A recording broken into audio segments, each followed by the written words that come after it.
So wurde Frankenstein Leben eingehaucht.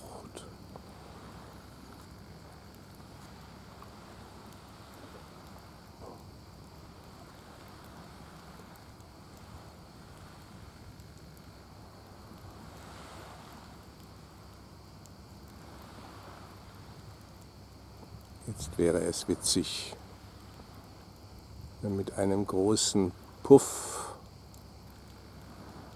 die ganze Wolke explodieren und davonfliegen würde. Aber das macht sie nicht.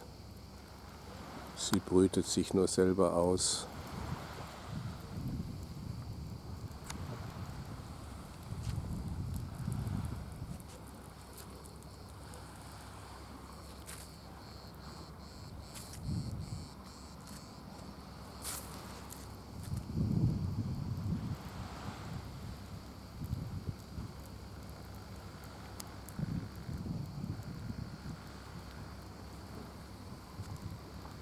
Kann man nicht wegschmeißen. Die Batterie ist ja noch Leben drin, sagte der besorgte, fürsorglich penible Japaner in dem Roman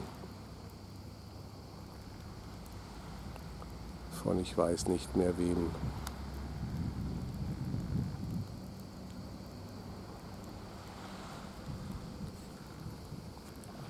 Das zuckt noch ganz unentschlossen vor sich her.